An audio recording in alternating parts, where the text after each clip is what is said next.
Well, we're not even out of May yet, and already West Ham are quite busy in the transfer market and getting things done. This is quite rare for us, let's be honest. Usually we tend to do our business very late in the window. It's really frustrating, and we tend to be putting our hair out and wondering what's going on, and then we get our deals sort of concluded. Whereas this time round, it feels like we're a little bit more organised. I will say, though, I'm not getting carried away, because if you remember last season, we sort of sanctioned the loan of Tilo Kehrer to Monaco. And I remember reporting it then, going, look at West Ham, we're on the front foot, we're going to start getting things done, and then it didn't quite materialise. But however, I am feeling a little bit more confident this time round. Fabricio Bruno, the centre-back from Flamengo, has signed, well, he hasn't signed just yet. I think he's very, very close to agreeing just a deal over £10 million.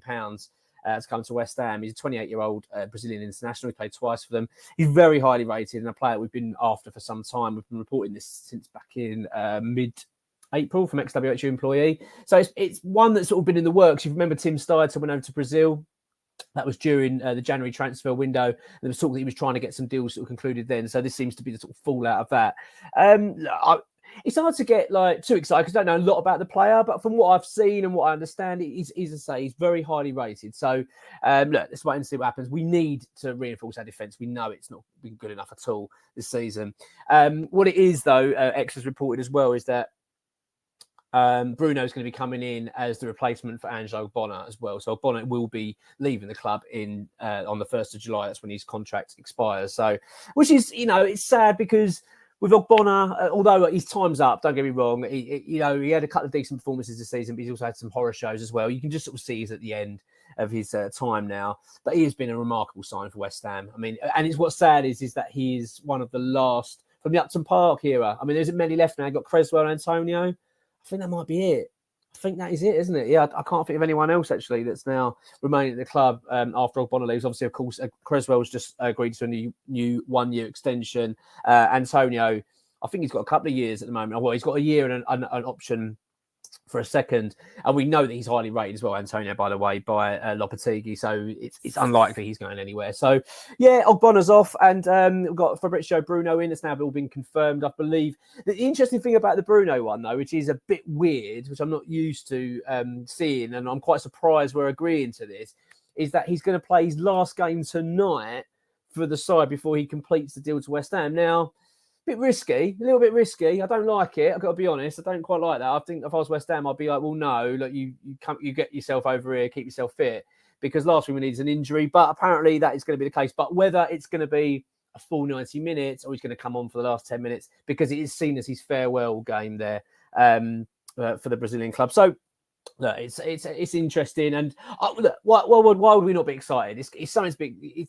Summer transfer time is a time to get a bit excited. You start thinking about what's going to happen next season, etc. And I don't know about you, but I get a bit carried away. Do you know what I mean? I start thinking, hang on, do you know what? Got a feeling next season. I start getting a bit excited about it all. So the fact we're getting our dealings done early, I like. I mean, long may it continue. We've been told that before the 1st of July, so all of next month, they're expecting around about 3 players around that number to be done by then. So if you're thinking, I know it's kind of unofficially been said that they're talking about half a dozen. We think it's going to be a little bit more than that.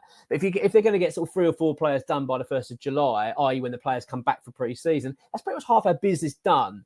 I'd be really happy with that. I would be very, very happy, as long as it's the main bit of business. Do you know what I mean? I don't want us sort of going, well, we desperately want to get a new striker in. We're going to wait until the season starts and we're trying to get something done. I don't want to see that. I want to get, because we want this new manager to have the full squad as best as we can. For when he comes into pre-season, it's going to be key, because these players have got to learn a whole new system of play.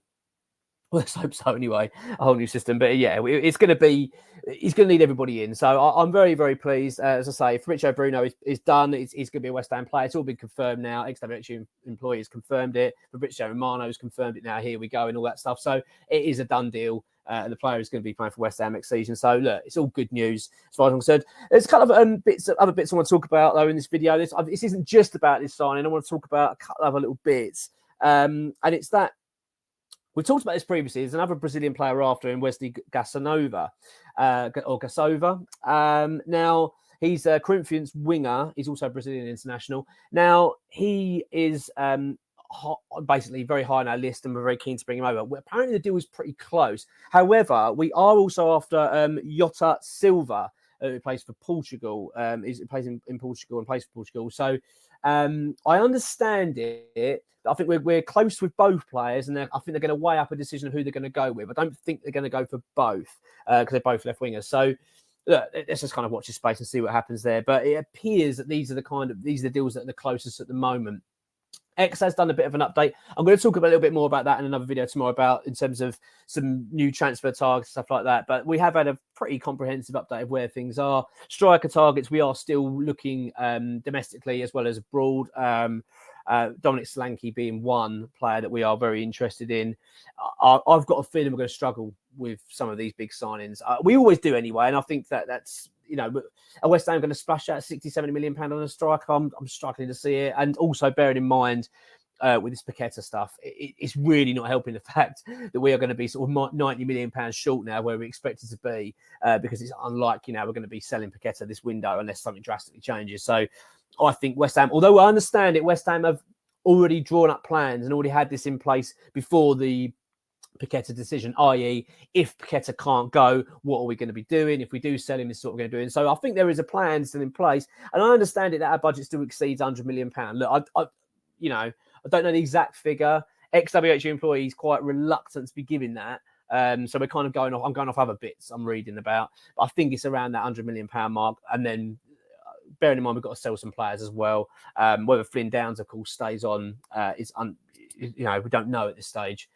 From what I understand it, the club want to see him. They want him to come back to pre-season. I think the manager wants to make an assessment of him and see how he's getting on. Look, I really like Downs, always have. I think he's been great, and I'm really glad that he did well for Southampton. I know that they really want to keep him and want to try and sign him. I think we were looking at probably 20, 25 million pound mark, something like that, for a deal there possibly. But, if he can offer West Ham something, bearing in mind we've got to get the homegrown quota up as well.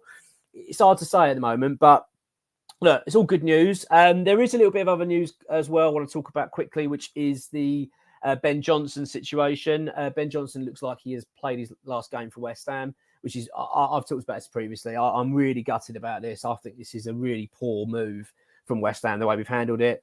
From what I understand it, we have attempted to try and go back to the table to get things resolved, but it's not. I think his head's been turned now, and I don't blame him. I really don't.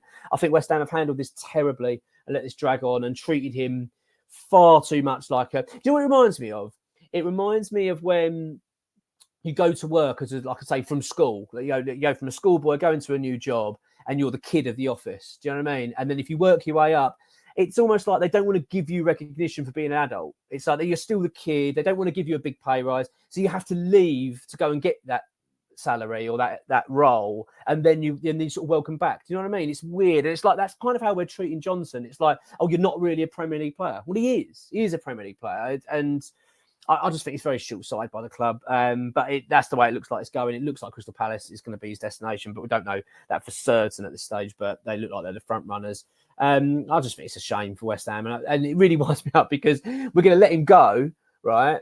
And we're going to say, well, because we're not going to pay him the 50 grand a week or whatever it is, 45 grand a week, we're going to let him go for free. And now we've got to go and find a replacement who we're going to end up paying 50 grand a week for. So make it make sense to me. I don't understand.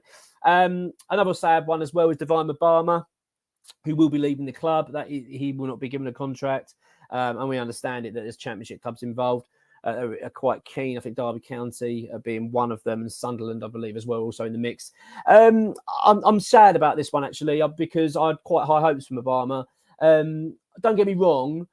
I've seen that he's not at the pace of the Premier League. I can see that his positioning's been a bit awkward at times. But at the end of the day, that's how you gain your experience, isn't it? I remember once upon a time I saw Declan Rice come on the pitch and looking a little bit out of shape and all over the place and struggling a couple of times. Don't get me wrong, he was very good, but I'm talking about his very, very early days. So it's just a bit of a shame that we're kind of no, he's not good enough for moving him on. But what do I know? It looks like that's going to be the case, and it's just a shame because these academy boys, and I keep saying boys. I mean, I don't consider Ben Johnson really a boy now. I consider him to be a senior player now. But it's a shame. I'm not thrilled about it, but it is what it is. And that's where we are. So look, it's an eventful day. And it's a really busy time. We're going to have lots of videos coming out and loads of, I'm constantly getting, funny enough, I just got, after I record this, I've got to go and write an article for X on a few bits and pieces. That'll be on the website shortly as well. So it's really busy. We're really full on, and and I like the fact we're on the front foot. it feels like West Ham have got a bit of a plan in place, and this is a result of having Tim Steidten and his team, of course, doing their homework, getting things done early, and also now let's just see it hopefully come to fruition in terms of the connection between Steidten and Lopetegui.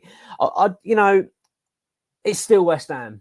I've got to be honest. The update from ex-WH employee, although good because it felt like, we've got a few irons in the fire. We're looking for a few players here, and I quite like that, as we all do, get a bit excited. I don't like hearing the fact that West Ham are still dealing with Will Salthouse so closely. It just makes you feel like David Sullivan's still quite involved in all of this.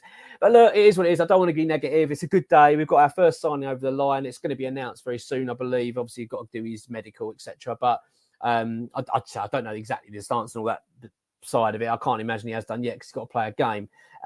But it's very close to being concluded, and he'll be in a West Ham shirt. So look, one over the line. We've got a lot of work to do this summer. But look, happy days, and come on, you irons.